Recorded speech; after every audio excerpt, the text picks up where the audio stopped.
Барлықтарыңызға қайырлы күн. Менің есімім Еркегүл. Мен бүгін сіздерге мемлекеттен берілетін қайтарымсыз гранттар және оның түрлері туралы айтқым келеді. Егер сіз белгілі бір кәсіп бастағыңыз келсе, бірақ ақша қаражаттарының жеткіліксіз болса, мемлекет сізді қолдау мақсатында бірнеше гранттар бөле алады. Қазір әрқайсысына сіздерге жеке тоқталып, қысқаша ақпарат беріп өтемін. Ең бірінші, ең қарапайым түрінен бастасақ, ол бізде гранттың атауы бизнес бастау. Грантқа бөлінетін сома 400 МРП, 2023 жылы ол 1.380.000 теңгені құрайды. Бұл грантқа қатысу үшін сізде бизнес план кез келген бағытта болуы мүмкін, тек қана алып сату емес. Мысалы, полиграфия, нан өнімдерін сату, автокөлік жөндейтін пункттерді ашу, сол сияқты қызмет түрлерімен айналыса аласыздар. Кімдер қатыса алады? Бұл жерде арнайы категориялар қатыса алады, яғни жеңілдігі бар, яғни мүгедектер, көп балалар, барлық список қазір сіздерге экраннан шығады. Өздеріңізге скрин жасап алуларыңызға әбден болады.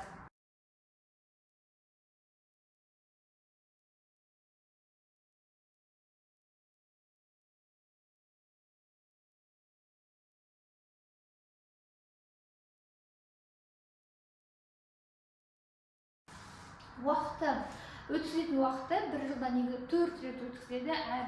Әр 2 немесе 3 ай сайын поток ашылады. Сол кезде қатысып қалыңыздар. Өтінім беру үшін сіздер business.еңбек.kz сайтына тіркеліп, сол арқылы өтінім беріп, ары қарай осы грантқа қатыса аласыздар. Келесі гранттың түрі бізде тәуелсіздік ұрпақтары деп аталынады. Бұл грантқа 3 миллионға дейінгі ақша қаражаттары бөлінеді. Қандай бизнес план керек десеңіздер, бұл грантқа қатысу үшін сізде тың идея болу керек. Және ол идея ғылым, мәдениет, бизнес, ақпараттық технология және медиа саласында қамтылуы керек. Бұл грантқа 14 пен 35 жас аралығындағы кез келген адам қатыса алады. Яғни бұл жерде сізде ИП немесе жұмысыңыз бар, немесе туыңыз бар, маңызды емес. Сізден керек етілетін талап тек қана тың идеяның болуы. Бұған тіпті мектеп оқушылары да қатыса алады. Құрметті мектеп мұғалімдері, егер сіз балаңызды жыл сайын өткізетін ғылыми жобаларға қатыстыратын болсаңыз, ғылыми жобаңыз осы саланың аясында болса, бұл грантқа сіздер де қатыса аласыздар. Өткізетін уақыты мен тек жоба бойынша айтамын. Мысалы, 2020 жылы бұл тамыз және қыркүйек айларында өткізілген болатын. Келесі жылы мүмкін осы айлардан немесе сәл бұрын, немесе сәл ерте өткізуі мүмкін. Өтінім беру қағаз түрінде, яғни жергілікті атқарушы органдарға барып, осы идеяңызды қағаз бетіне түсіріп, оларға қағаз түрінде апарып бересіздер. Келесі грант бізде инновациялық жобалар деп аталынады. Бұны жұрттың бәрі 5 миллионды грант деп атап кеткен. Негізгі бұл гранттың атауы инновациялық жобалар. Бұл грантқа сізге 5 миллион теңгеге дейінгі ақша қаражаттары бөлінеді. Қандай бизнес план қажет десеңіздер, ол тұрғылықты жерде жоқ кәсіп ашу қажет. Яғни тұрғылықты жер сіздің пропискаңыз қай жерде, сол жер жоқ, сізге кәсіп ашу қажет. Мысалы, былтырлары бізде жылыжай, ұлттық өнімдерді шығару және туризм саласындағы бизнес пландар грантты ұтып алған болатын.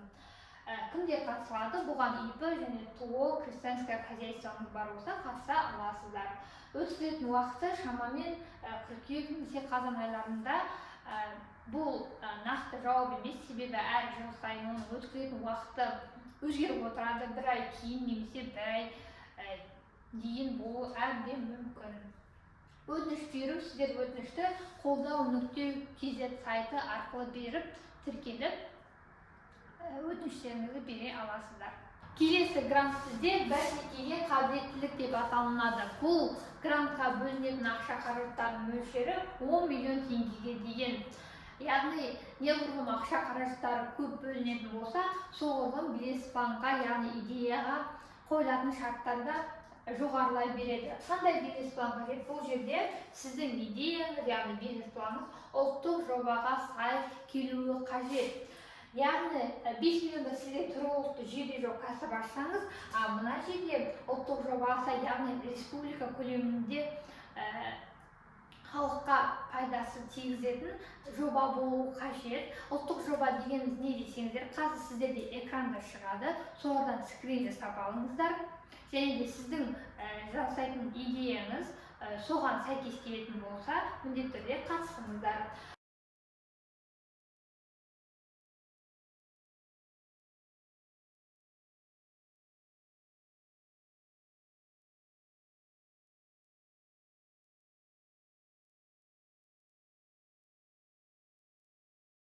Кімдер қатыса алады? Ол жаңа ИП, ТО, христианское хозяйствосы бар адамдар қатыса алады. Өтетін уақыты шамамен тамыз айында. Бұл жерде де нақты жауап жоқ. Кейін немесе дейін болуы әбден мүмкін. Грантқа қатысу үшін кезекте.kz сайтына тіркеліп қатыса аласыздар. Сонымен мен сіздерге осы гранттар туралы қысқаша айтып өттім. Егер сізде тың идея, күшті бизнес-план болса, міндетті түрде қатысыңыздар.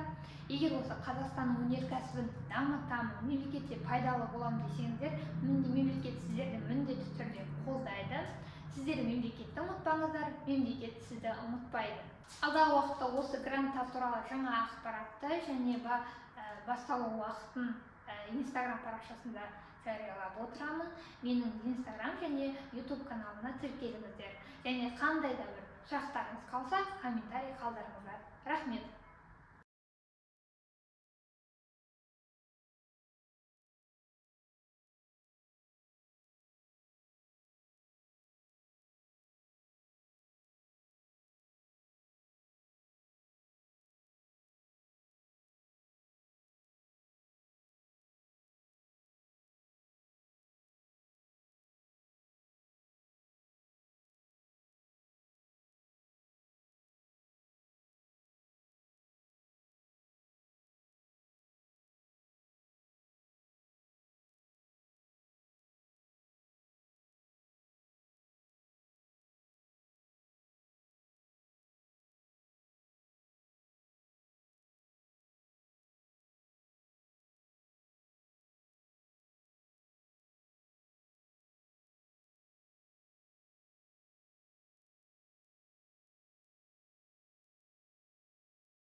Сонымен мен сіздерге осы гранттар туралы қысқаша айтып өттім. Егер сізде тың идея, күшті бизнес-план болса, міндетті түрде қатысыңыздар. Егер осы Қазақстанның өнеркәсібін дамытамын, мемлекетке пайдалы боламын десеңіздер, мемлекет сіздерді міндетті түрде қолдайды. Сіздер мемлекетті ұмытпаңыздар, мемлекет сізді ұмытпайды.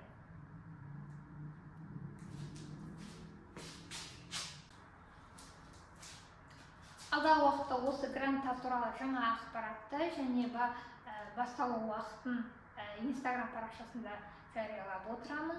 Менің Instagram және YouTube каналына тіркеліңіздер.